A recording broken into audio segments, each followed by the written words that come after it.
warahmatullahi wabarakatuh. Selamat siang teman-teman media semua. Terima kasih rekan-rekan media yang selalu ingin update terhadap perkaranya Nikita Mirzani maupun anaknya Laura Mirzani Mawardi. Jadi perkembangan proses hukumnya insya Allah hari Selasa itu adalah tanggapan dari jaksa penuntut umum atas adanya eksepsi yang kami ajukan. Jaksa nanti akan memberikan tanggapan. Tanggapannya seperti apa itu menjadi kewenangan jaksa, nanti akan diserahkan kepada hakim. Majelis hakim pada sidang berikutnya akan membuat keputusan, namanya putusan sela. Jadi hari Selasa besok tanggapan jaksa, Selasa yang akan datang adalah putusan sela di mana hakim akan memutuskan terhadap eksepsi yang kami ajukan. Itu proses hukumnya seperti itu. Tentang isi tanggapan itu menjadi kewenangan jaksa. Terkait dengan eksepsi kami sudah sampaikan dan teman-teman media juga sudah mendengarkan. Ada beberapa poin-poin penting yang krusial yang harus saya sampaikan terkait pasal 369 ayat 1 KUH Pidana, di mana pasal tersebut ternyata adalah delik aduan dan tidak bisa sembarang orang merubah pasal tanpa adanya sebuah pengaduan dari korban seperti itu. Dari teman-teman media apa yang mau ditanyakan? Mungkin itu agendanya tanggapan dari hakim ya Bang? Tanggapan dari jaksa. Tanggapan dari jaksa. Tanggapan dari atas eksepsi yang kemarin ya? Ya, dari eksepsi yang kemarin kami bacakan setebal 120 halaman. Insya Allah hari Selasa tanggal 8 jaksa akan menanggapi hal tersebut. Itu menjadi hak dari jaksa. Sepenuhnya nanti saya serahkan kepada majelis hakim untuk memutuskan terkait dengan adanya eksepsi tersebut. Oh, banyak yang bilang eksepsinya ditolak. Sebenarnya dalam tahap ini tuh udah ada penolakan atau belum? Atau seperti apa? Ya, tanggapannya aja belum ada. Jadi masih belum ada. Jadi kalau ada yang bilang begitu, berarti mungkin sekolahnya tidak sampai di kampus. Jadi mungkin cuma di pinggir, di depan kampus. Jadi dia nggak tahu proses hukum seperti apa. Lalu Bang, nantinya setelah ini Abang akan menghadirkan saksi kah Bang di dalam persidangan? Kita lihat aja nanti putusan selanya seperti apa. Kalau putusan selanya menyatakan bahwa perkaranya lanjut, ya nanti yang akan menghadirkan saksi bukan kami, tapi adalah jaksa penuntut umum seperti itu. Kalau misalkan nanti tidak dilanjut itu dengan syarat apa Bang mungkin? Ya kalau memang ada hal-hal yang menurut hakim bahwa ini adalah delik aduan tapi tidak dilaporkan, bahwa terkait dengan adanya error in subjecto, bahwa korbannya ini sebetulnya PT tapi kok kenapa manusia yang lapor, itu urusannya hakim nanti menilai apakah itu masuk dalam eksepsi atau masuk dalam pokok perkara. Itu biar majelis hakim yang memutuskan. Yang jelas kami sudah memberikan peta terhadap permasalahan ini dalam bentuk eksepsi. Jadi eksepsi kami itu adalah bentuk peta kepada majelis adanya persoalan seperti itu. Oke Bang, ini kan juga kita juga kangen kan pas persidangan kemarin sama anaknya, mungkin seperti apa sih Bang? Yang mana? Yang pas kemarin abis pembacaan eksepsi itu kan ada perihal soal anaknya Bang. Oh iya, itu Dalam akan itu. seorang ibu pasti kangen lah sama anaknya, itu manusiawi dan itu memang harus terjadi kepada siapa saja. Ibu yang sangat merindukan anaknya yang sudah cukup lama tidak bertemu. Hal-hal yang manusiawi saya pikir nggak perlu kita persoalkan. Dan itu disampaikan secara resmi dalam bentuk eksepsi oleh Nikita Mirzani. Seperti itu. Nah, itu kenapa dia menuliskan sendiri Bang, maksudnya dituangkan gitu untuk anaknya gitu. Iya, Sudah itu berbulan. disampaikan kepada anaknya, ketiga anak saya yang bernama Laura, Arkana, Naskah, bahwa saya bukan gembong teroris, bukan gembong narkoba, bukan apa, jadi nggak usah takut, saya yakin kebenaran akan terungkap. Itu kalimat yang disampaikan Nikita Mirzani dalam eksepsinya seperti itu.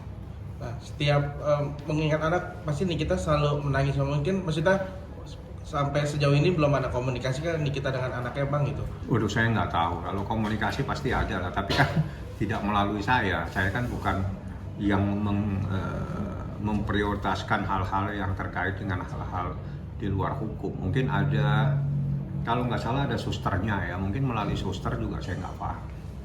Nah belakangan ini kan baru di post ternyata rekannya lagi sakit tuh bang. Kan Niki tahu nggak sih bang akan hal itu? Ya pasti tahu lah, nanti pasti disampaikan. Baik. Apakah sakit seperti apa kan saya juga nggak tahu, di rumah sakit mana juga saya nggak paham.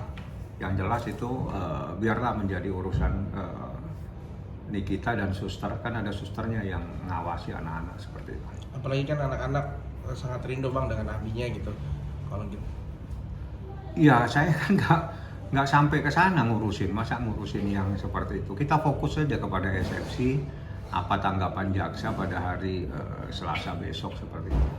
Jadi prosesnya nanti itu tanggapan jaksa hari Selasa. Setelah itu Selasa depannya lagi, berarti tanggal 15. Insya Allah tanggal 15 itu adalah putusan sela. Putusan sela itu loh putusan sebelum masuk pokok perkara, di mana hakim akan memutuskan eksepsi ini diterima atau tidak dapat diterima. Itu insya Allah pada tanggal 15 hari Selasa depan. Itu proses hukumnya seperti itu. Kan tadi juga ada perpindahan pasal atau perubahan pasal gitu bang. Kalau itu seperti apa sih bang mungkin? Ya memang faktanya di dalam surat dakwaan yang saya terima tidak ada pasalnya. Jadi awal dari perkara ini adalah adanya pasal pemerasan yang diatur dalam pasal 368. Baik dalam proses laporan polisi, penyidikan maupun penetapan tersangka, semuanya adalah pasal 368 tentang seseorang melakukan pemerasan. Tapi pada proses penuntutan di dalam dakwaan jaksa penuntut umum, pasal pemerasan yang ada di pasal 368 itu dihapuskan. Yang dimunculkan adalah pasal KUHP ya, 369 ayat 1 tentang pencemaran secara lisan atau tertulis yang akan membuka rahasia dan akan menguntungkan diri sendiri. Itu pasalnya seperti itu. Dan itulah yang menjadi masalah karena pasal tersebut adalah bukan delik pidana umum tapi delik aduan.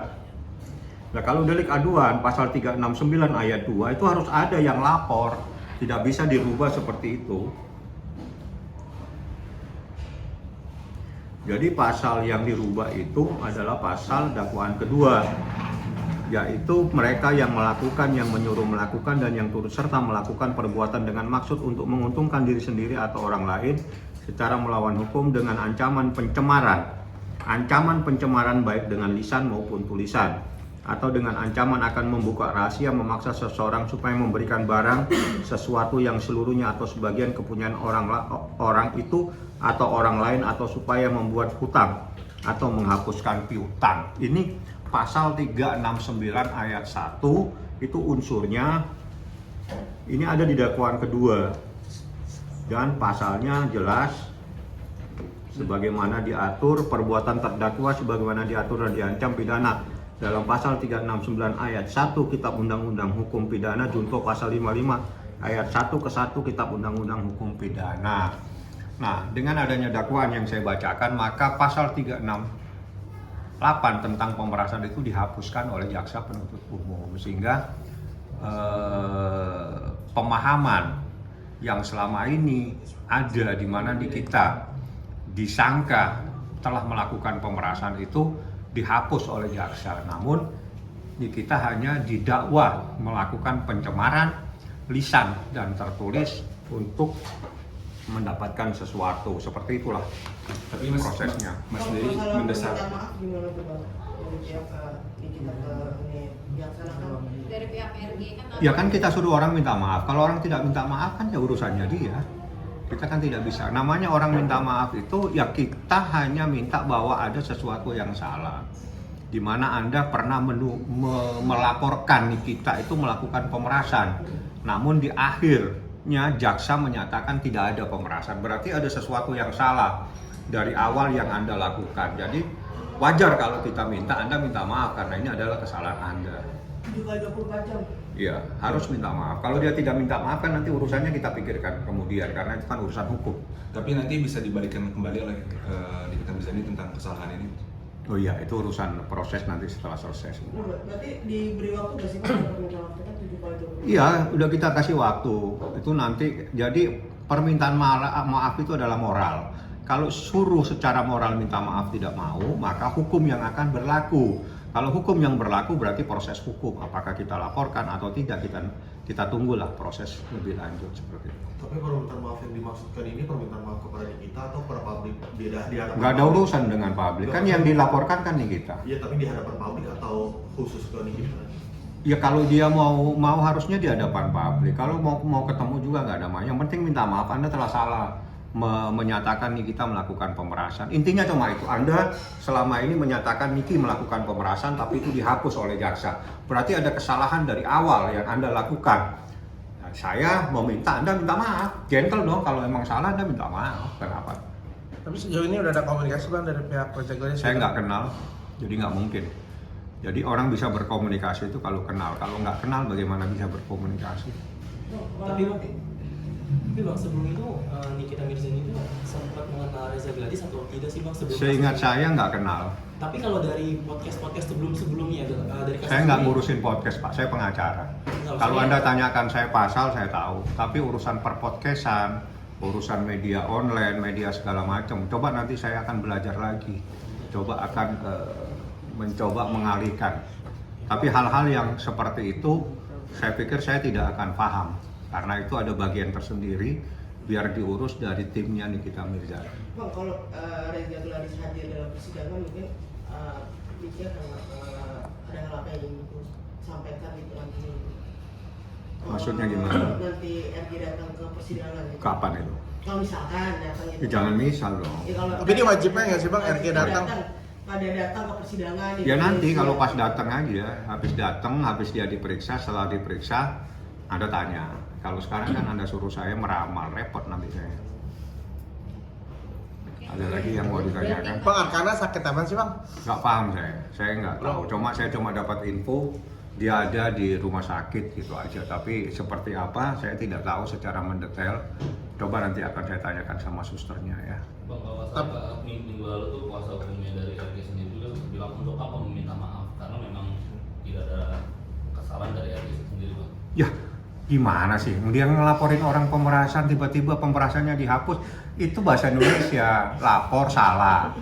Kan ceritanya gitu, melaporkan seseorang melakukan pemerasan salah, dihapus sama jaksa. Lu salah lapor pemerasan, yang benar itu melakukan pencemaran.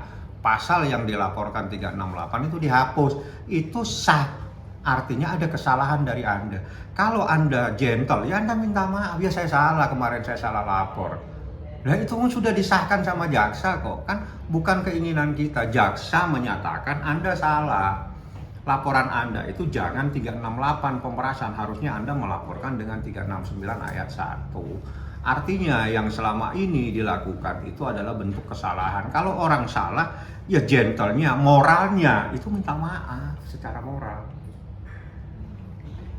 Oke, jadi nanti